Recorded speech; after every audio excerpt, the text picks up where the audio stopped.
आज हम कुछ बनाने वाले हैं। बताओ क्या क्या बनाने वाले हैं? पता नहीं पता। वो सरप्राईज है आपके लिए। मुझे पता है क्या है। क्या? तुमच्या मुलाचं वॅकेशन संपत आलंय, पण मुलांचे फरमाईश संपत नाहीयेत, हो ना? तसंच काहीसं माझ्याकडे झालेलं आहे. तिची फरमाईश संपतच नाहीये. त्यामुळे म्हटलं चला आज काहीतरी बनवूया तिच्यासाठी सरप्राईज. काय असणार बरं सरप्राईज? गेस. नहीं ना, मुझे पता है। क्या? चॉकलेट। नो,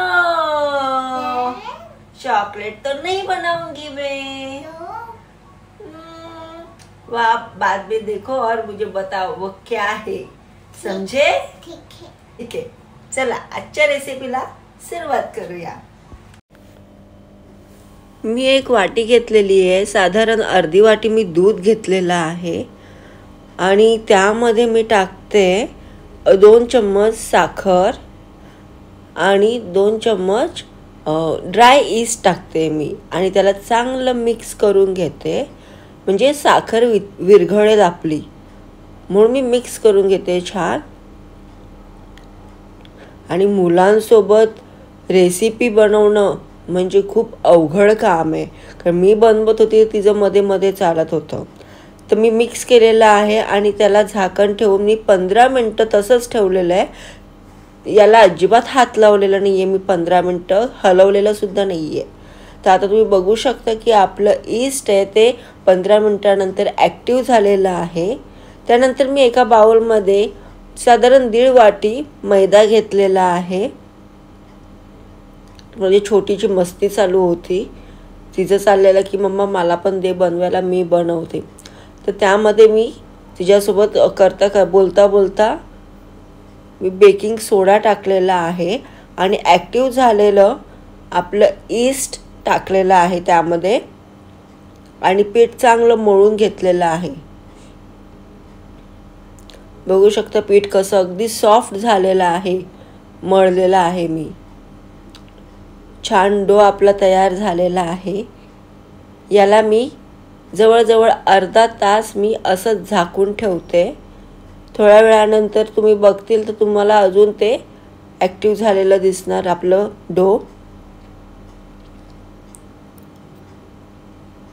त्यानंतर मी थोडं सॉफ्ट बटर घेतलं हातावर आणि त्याला चांगलं मळलं आपल्या तळ हाताने.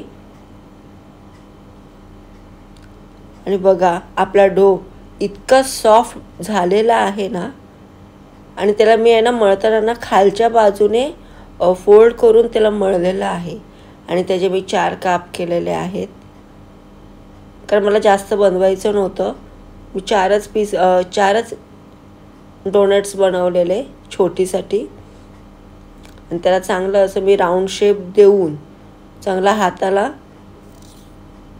हातानेच मी चपटं केलेलं आहे चारी डोला. आणि एखादं झाकण असेल किंवा तुमच्याकडे साचा असेल तर त्याने तुम्ही मध्ये छेद करू शकता, छिद्र पाडू शकता गोल. आणि अशा पद्धतीने मी रिंग बनवलेलं आहे डोनटचं. तर तसंच मी बाकीचे रिंग्स बनवून घेते. आणि डोनट्स तळताना आपला गॅसचा फ्लेम स्लोच हवा. तेल जास्त तापलेलं नको, गरम तेल नको आहे याला डोनट्सला. आणि याला तळायला सुद्धा जास्त वेळ लागत नाही आहे. तुम्ही बघू शकता.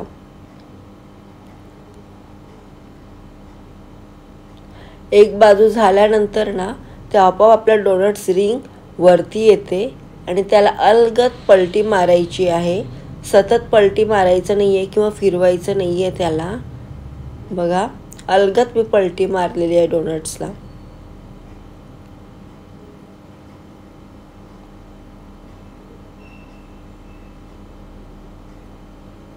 आणि अशा प्रकारे मी बाकीचे सुद्धा डोनट्स तळून घेतलेले आहेत. तुम्हाला ओव्हनमध्ये करायचे तुम्ही ओव्हनमध्ये सुद्धा करू शकतात. बेक करायचे बेक सुद्धा करू शकतात. पण मी तळले आणि त्या तळण्याच्या प्रक्रियेला सुद्धा जास्त वेळ लागत नाहीये. अगदी झटपट तळून होतात. त्यानंतर मी रिंग्स तळून झाल्यानंतर मी चॉकलेट मेल्ट केलेला आहे मी ॲक्च्युली चॉकलेट कंपाऊंड यूज केलेला आहे. डबल मेथडने आपलं चॉकलेट मेल्ट केलं आहे कंपाऊंड. आणि डोनटच्या एका बाजूला मी डीप करते चॉकलेटमध्ये, एक बाजू छान पद्धतीने.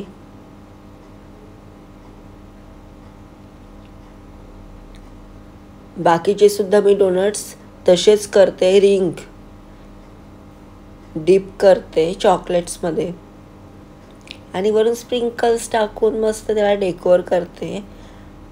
बघा तुम्ही, अगदी बाहेरचे विकत आणल्यासारखं तुम्हाला डोनट्स दिसत आहेत की नाही मला कमेंट करून सांगा. आणि तुम्हाला रेसिपी आवडली असेल तर लाईक करा, शेअर करा आणि सबस्क्राईब करा. तर तुमच्या मुलांना डोनट्स हवं असेल तर मार्केटमधून न आणता तुम्ही घरच्या घरी अगदी सोप्या पद्धतीने कमी इन्ग्रेडियंट्स वापरून तुम्ही घरी डोनट्स बनवू शकता. भेटूया आपण नेक्स्ट व्हिडिओमध्ये. तोपर्यंत बाय.